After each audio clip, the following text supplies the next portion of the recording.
bagaimana mengusut aliran dana kasus korupsi di lingkungan pemerintah daerah seperti kasus dugaan korupsi proyek jalan di Mandailing Natal, Sumatera Utara yang melibatkan Kadis PUPR Topan Ginting, anak buah Gubernur Bobi Nasution.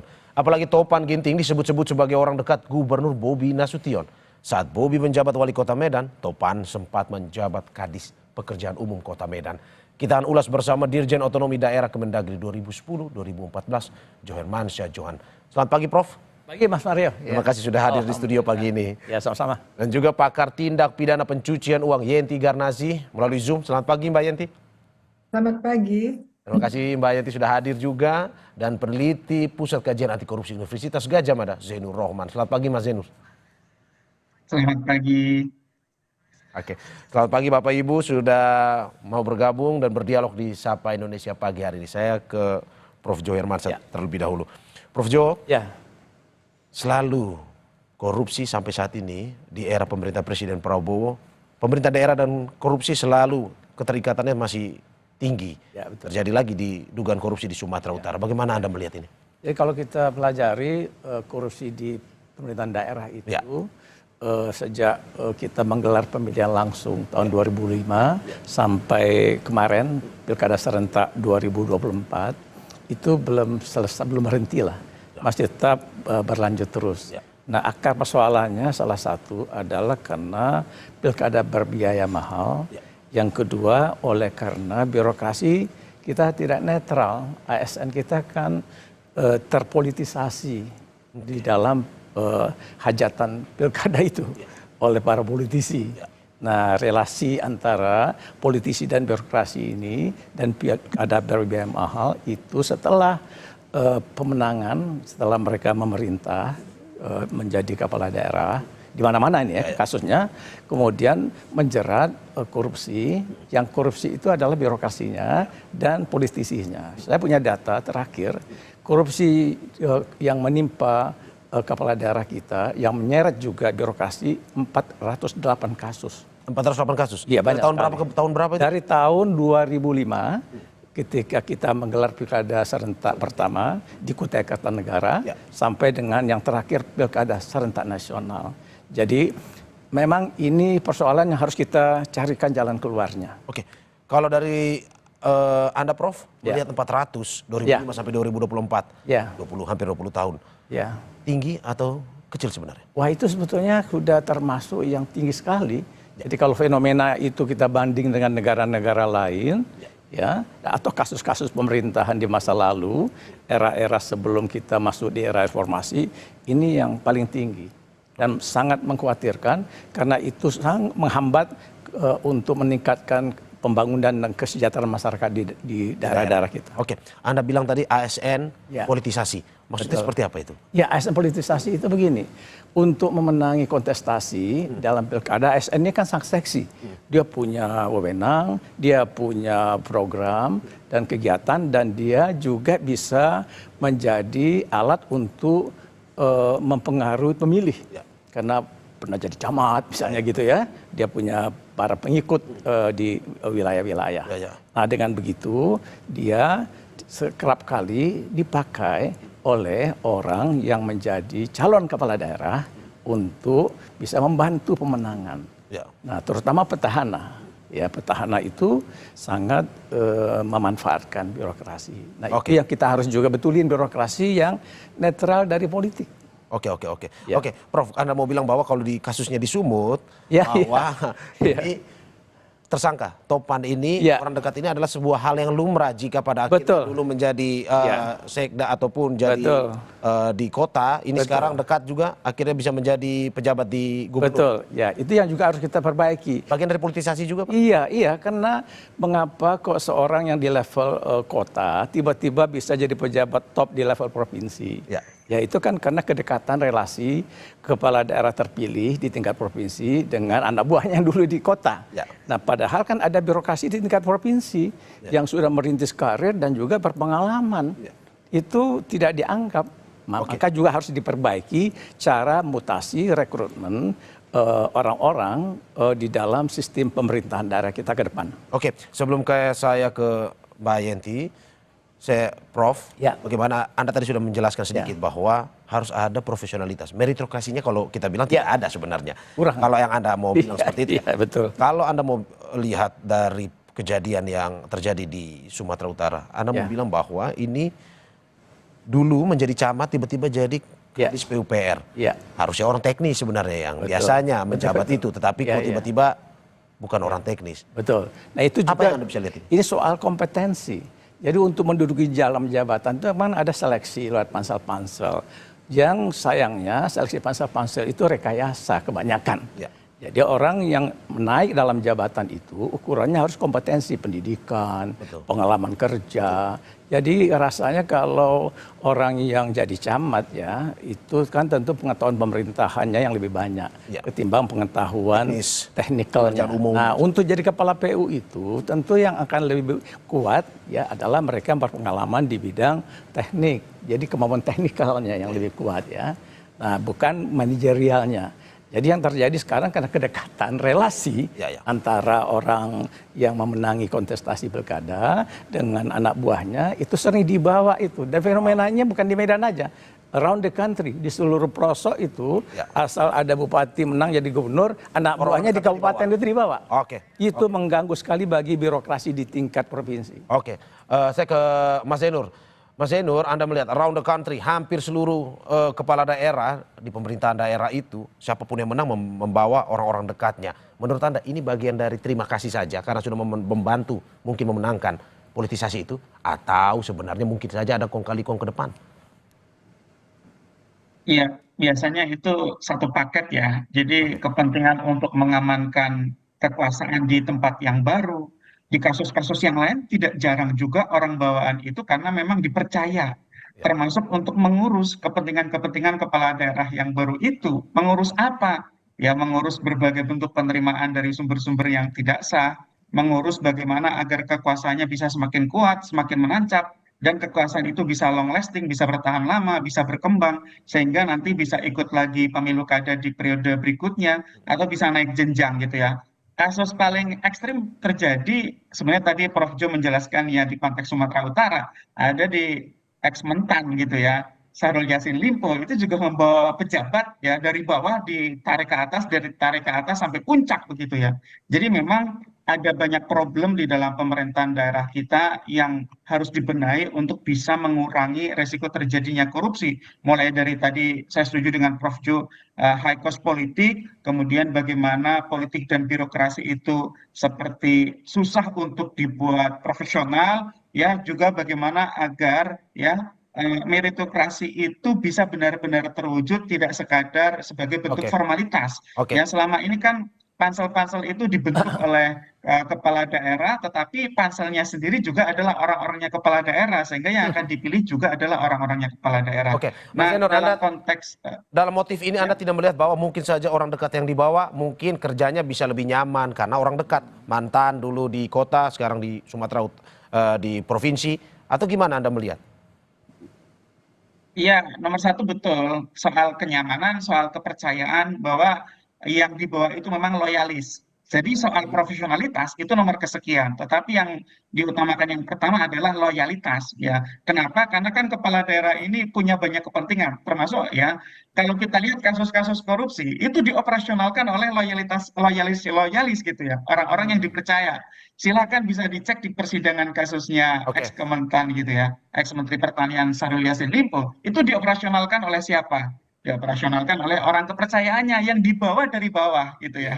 Dengan orang kepercayaannya yang sudah dipanggil oleh KPK, sudah menjadi tersangka oleh KPK ini, berarti menurut Anda Bobi pun harus diusut juga oleh KPK, begitu Mas Zainur? Harus ya. Kenapa? Karena yang pertama Bobi gubernur, secara jabatan tentu harus dimintai keterangan. Di tanggal 24 April 2025, Bobi itu off-road bareng-bareng dengan mereka para tersangka ini.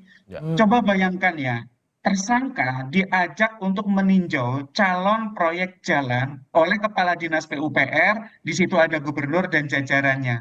Apakah ini bukan bentuk favoritisme? Apakah ini bukan bentuk satu kong kali kong, satu upaya permufakatan jahat? Jadi sebenarnya tidak ada itu sistem kompetisi di dalam pengadaan barang dan jasanya, karena sejak awal sudah dikondisikan, bahkan calon pengembangnya, calon kontraktornya, calon pemborongnya itu sudah dibawa untuk melihat ini besok proyek yang akan dijual, akan dilelang, kalian ikutlah untuk ikut bidding melalui e-katalog. Sehingga sekali lagi ya, Bobi ini sangat erat kaitannya. Kita belum bicara soal apakah terlibat atau tidak ya secara hukum, apakah ikut menjadi pelaku atau tidak. Tetapi dari sisi keterkaitan sangat erat. Dan sekali lagi Topan ini adalah orang yang dibawa dari Pemkot Medan naik ke PUPR Sumatera Utara, baru menjabat selama 4 bulan tiba-tiba sudah jualan proyek ratusan miliar. Apa tidak perlu gubernurnya diperiksa? Ya wajib gitu, gitu Mas Mario. Oke, saya ke Mbak Yanti. Mbak Yanti, kalau kita melihat dari apa yang disampaikan oleh KPK, 200 M, 8%-nya diduga buat kepala dinas PUPR.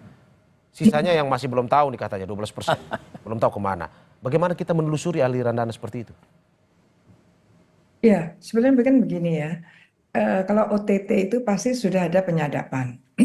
Nah, di penyadapan ini kita minta betul-betul kepada KPK itu untuk jujur deh. Kita bisa melihat kok. Sebenarnya udah tahu itu di dalam penyadapan itu pasti sudah kelihatan.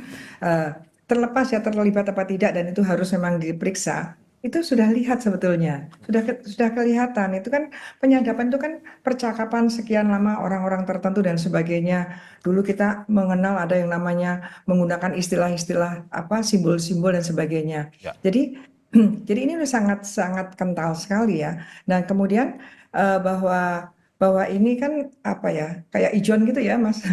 Ininya belum tapi sudah ditawarkan dan sebagainya. Dan kemudian nanti ada sekitar 8 miliar untuk kepala dinas.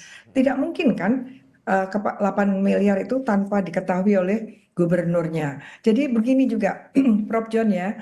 Masa kepala daerah tidak tahu anggaran-anggaran yang menjadi pertanggungjawaban dia sebagai kepala daerah itu kepada siapa dan bagaimana itu kan tidak mungkin, sangat tidak mungkin.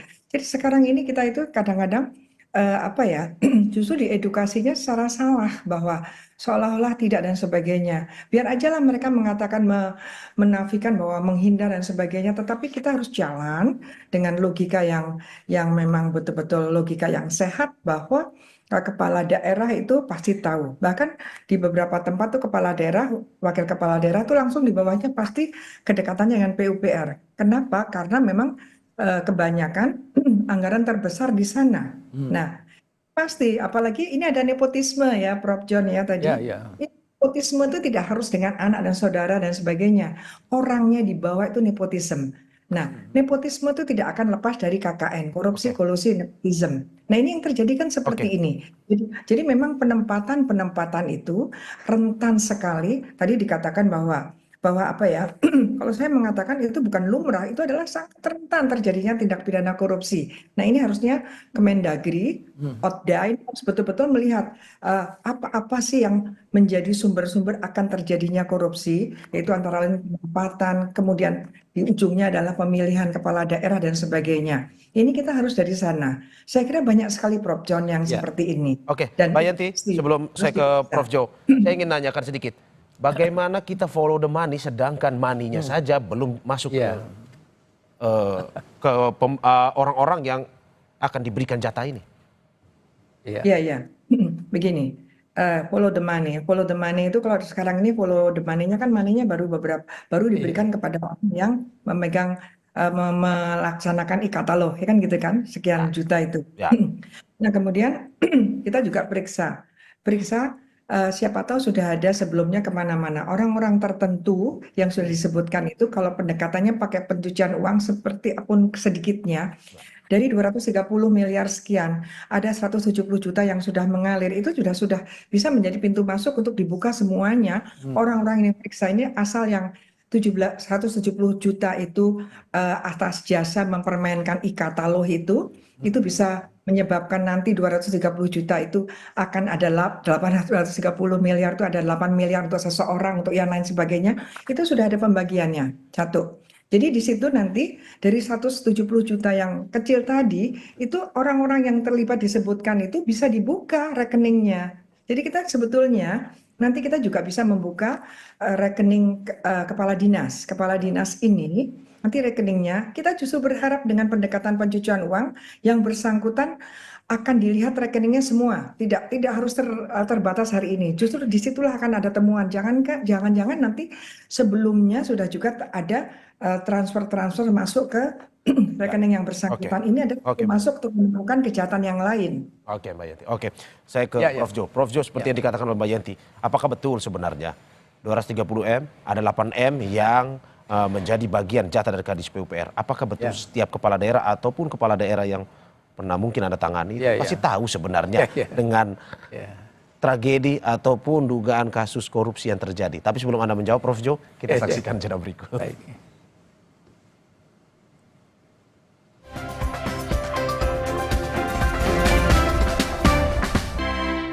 Terima kasih masih di Sapa Indonesia Pagi bersama saya Mario Sarong dan juga narasumber saya Dirjen Otonom Daerah Kemendagri 2010-2014 Johansyah Johan, pakar hukum tindak pidana pencucian uang Yenti Garnasi dan peneliti Pusat Kajian Anti Korupsi Universitas Gadjah Mada Zainur Rohman. Saya ke Prof. Jo lagi. Prof. Jo, bagaimana melihat apa yang dikatakan oleh Mbak Yanti? Katanya gubernur, kepala daerah itu pasti tahu sebenarnya apapun yang dilakukan. Atau sebenarnya begini, biasanya sudah serahkan kepala dinas, apapun itu, baik itu Kadis PU atau Kadis yang lain, ya sudah saya serahkan tanpa perlu tahu detailnya atau harus tahu sebenarnya? Oh ya, dalam praktek selama ini apalagi model pengadaan barang dan jasa para kepala daerah yang main dalam pilkada yang sangat berbiaya mahal ini itu menjadi perhatiannya. Jadi pengadaan barang dan jasa itu dipelototin oleh kepala daerah itu, termasuk yang proyek di dinas PUPR ini. Maka dia pasti tahu. Pasti tahu? Pasti tahu. Di kasus Sumut ini Anda mau bilang bahwa Bobi pasti tahu? Semua itu kan direview dulu. Begitu kepala daerah ini terpilih dan dilantik, sesudah itu dia panggil tuh kepala dinas PU. Untuk menanyakan kepada dia. Saya pernah jadi pejabat gubernur di Riau. Jadi ditanyakan di situ apa saja proyek kita ini tahun ini. Bikin apa? Di mana? Nah, berapa biayanya? Nah, itu yakin saya diketahui. Nah, kemudian pelaksanaan teknisnya oleh orang kepercayaannya. Tentu makanya kita tahu kepala dinas PUPR ini kan langsung diganti. Bulan Februari itu juga naik kepala dinas PUPR yang baru, yang loyal dan untuk menjaga kepentingan kepala daerah yang baru. Oke, Prof.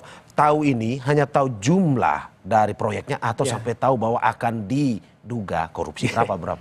Oh, kalau tahunya itu nanti bukan sampai di sana juga tahu nanti kira-kira siapa yang akan kita taruh untuk menjadi kontraktornya dan siapa yang akan memenangkan nanti. Itu juga sampai ke sana. Menurut Anda di Sumatera Utara pasti seperti itu? Iya, semuanya, bukan hanya Sumatera Utara. Kasus-kasus PUPR ini kepala daerah kena kasus pengadaan barang jasa di pembangunan jalan dan sebagainya, umumnya prakteknya seperti itu. Itu yang saya pelajari.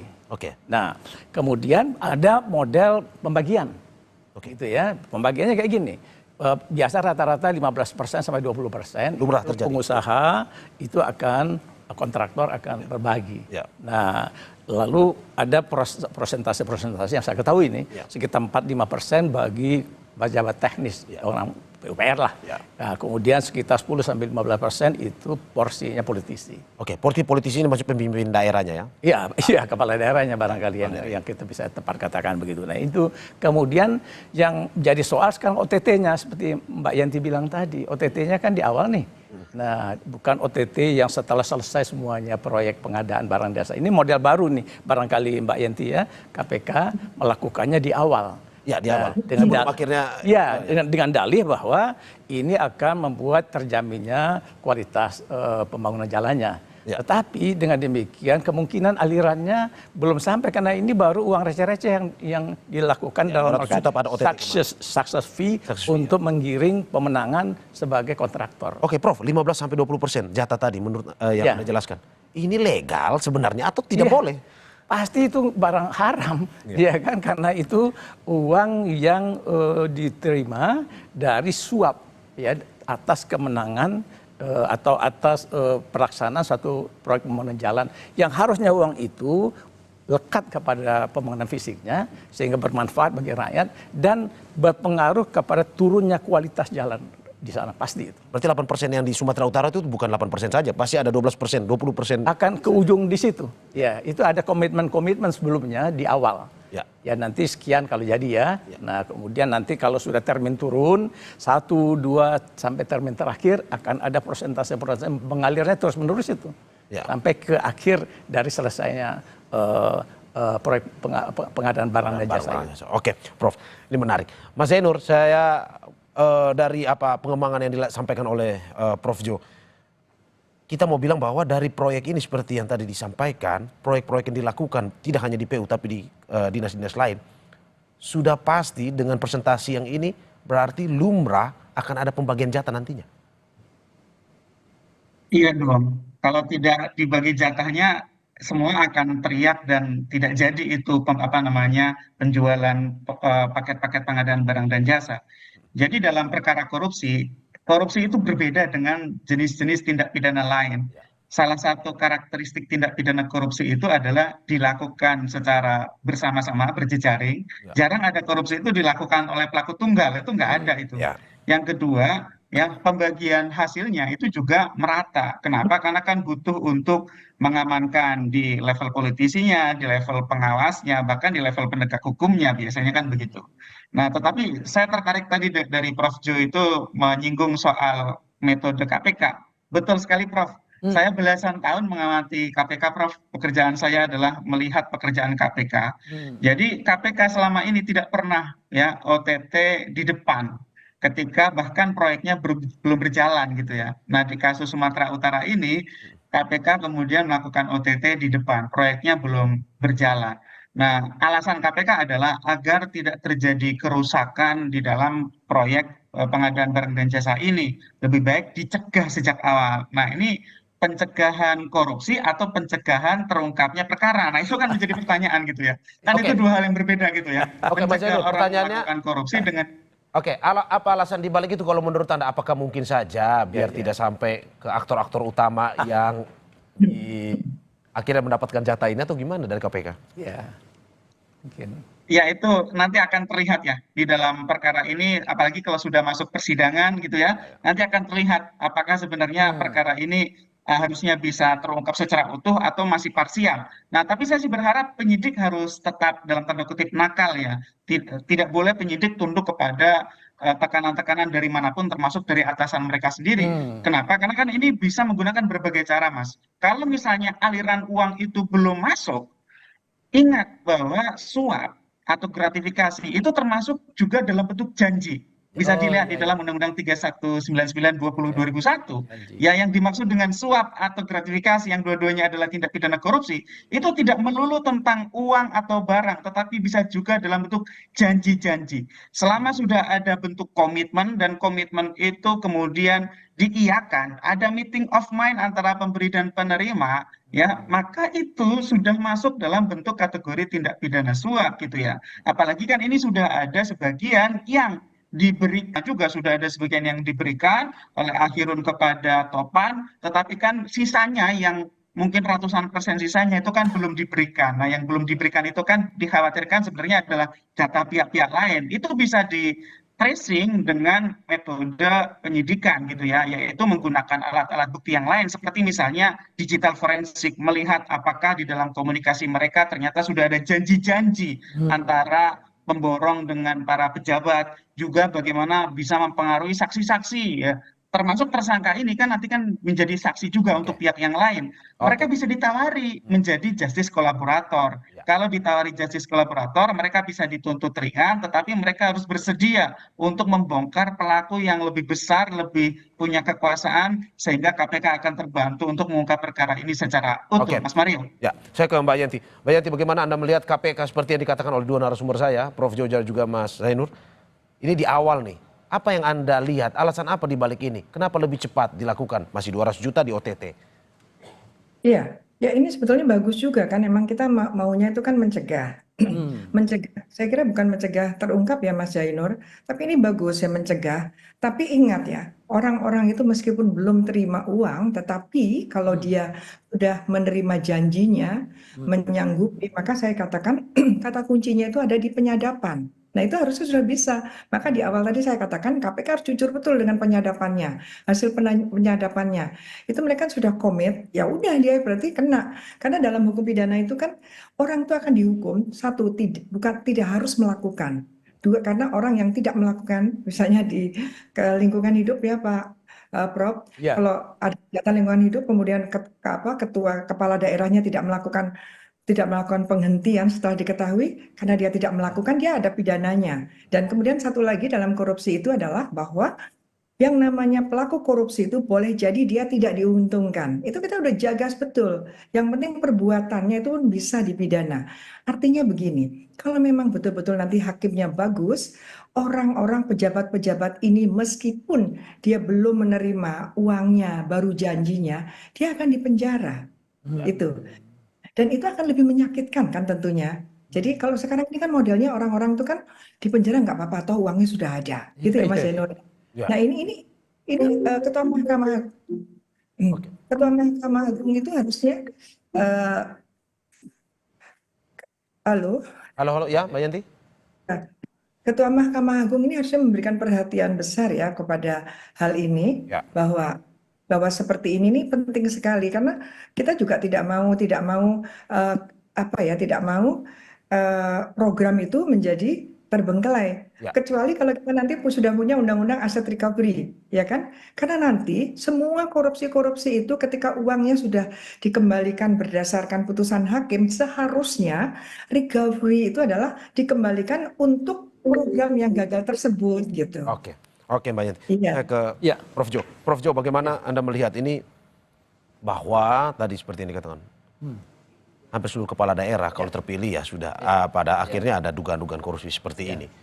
Sistem sudah ada e-katalog, tapi pun bisa juga diakali. Menurut Anda ini permasalahan sistem yang perlu terus diupdate, mutakhir atau manusianya? Oh ya, jadi kalau soal sistem sih kita sudah berusaha keras kan, pakai e-katalog, ada pusat data elektronik, ya, kemudian juga keterlibatan publik juga boleh lapor dan sebagainya. Nah hanya soalnya adalah the man behind the screen itu, ya the man behind the gun lah katakan gitu ya. Nah para politisi, para birokrasi ini yang bisa mengotak-atik mengatur semua kemajuan teknologi alat-alat itu. Nah oleh karena itu memang yang harus diperbaiki adalah orang aktor ya melalui apa? Melalui cara perbaikan sistem pilkada kita. Pilkada kita harus dicari jalan, jangan berbiaya mahal, ya turunkan itu biayanya sehingga dengan demikian dia tidak ada lagi nafsu untuk mengembalikan modal setelah pilkada. Lihat setelah itu ya. Itu dia. Oke. Perbaikan pada sistem dan juga pada aktor yang menjalankan sistem itu. Oke, saya ke Mas Zainur. Mas Zainur, alat boleh canggih tapi kalau manusianya tetap ada niat untuk korupsi ya tetap sama aja. Menurut Anda seperti apa pencegahannya, mitigasinya seperti apa? Ya, saya setuju ya. Yang pertama memang pemilihan kepala daerah itu harus diperbaiki agar bisa mencegah untuk politik biaya tinggi itu terjadi. Karena politik biaya tinggi itu salah satu yang kemudian pengeluaran terbesar adalah vote buying, gitu ya, atau membeli suara. Nah, membeli suara itu kan artinya menyuap pemilih. Ini juga perlu diperbaiki ke depan.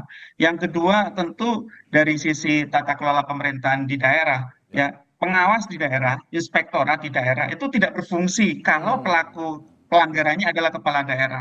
Nah ini harus dicarikan solusi nih. Kalau seperti ini terus akan susah. Seperti kasus di Sumatera Utara, Inspektorat Daerah Sumatera Utara saat ini adalah orang bawaan Bobi dari Inspektorat Kota Medan.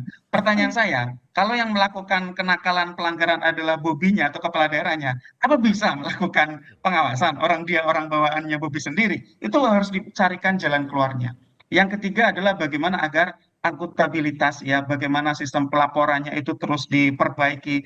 E-katalog mungkin bisa kita katakan masih kecolongan ya, masih bisa dimainkan. Tetapi kelebihan e-katalog adalah semua terekam ya. Jadi jejak digitalnya itu ada lognya. Kapan, siapa melakukan perubahan apa terhadap akun pengadaan barang dan jasa itu bisa di tracing sehingga itu memudahkan untuk adanya audit ke depannya. Tetapi kan kalau bisa dicegah dari awal itu lebih baik lagi.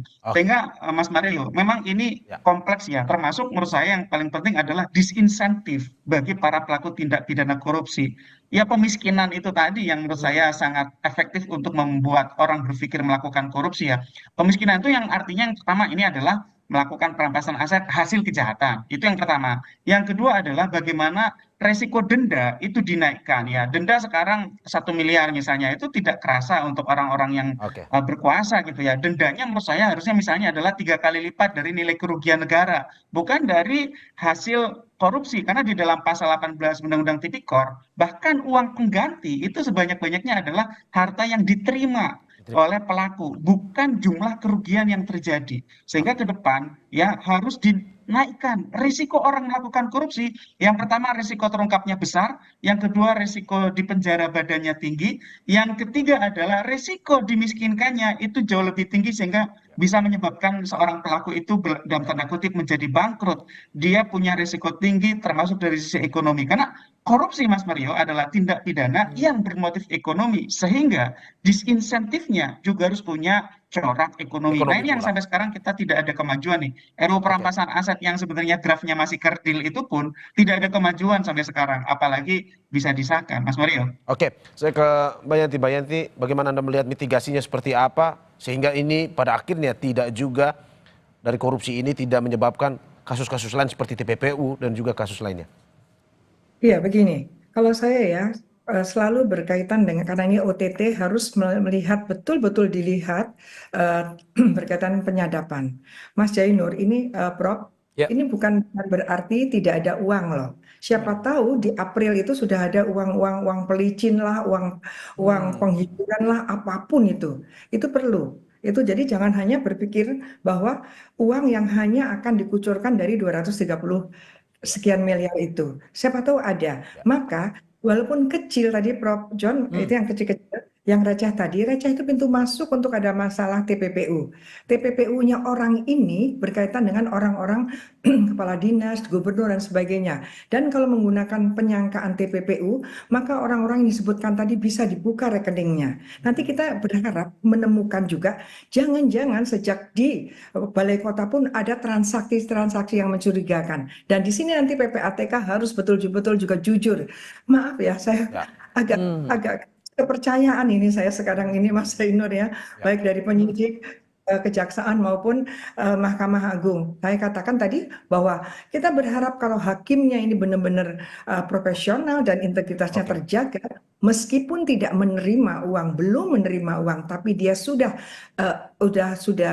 komit bahwa dia akan nanti menerima setelah ada kucuran termin-termin tadi, dia sudah bisa dipidana. Bahkan juga pasal 12-nya, itu berat sekali hukumannya. Bukan hanya pasal 13 yang 5 tahun, itu bisa 20 tahun. Bayangkan, orang hanya menerima janji kena 20 tahun seorang pejabat. Oke. Ini harusnya juga bisa menjerakan, bisa mencegah di kemudian hari. Demikian, Prof. John, mohon Ya, itu. oke. Intinya adalah mitigasi yang perlu dilakukan Bapak Ibu, yang harus dilakukan pemerintah pun juga untuk menekan pemerintah daerah bahwa tindak seperti ini ya pada akhirnya menyengsarakan masyarakat. Betul. Terima kasih Bapak Ibu narasumber saya, Dirjen Otonomi Daerah Kemendagri periode 2010-2014, Johermansyah Johan. Terima kasih Pak. Terima kasih juga pakar tindak pidana pencucian uang, Yenti Garnasi. Terima kasih Bu, dan juga peneliti Pusat Kajian Anti Korupsi Universitas Gadjah Mada, Zainur Rohman. Terima kasih Bapak Ibu atas Terima kasih Mas apa yang disampaikan. Zainur. Sehat-sehat selalu. Terima kasih.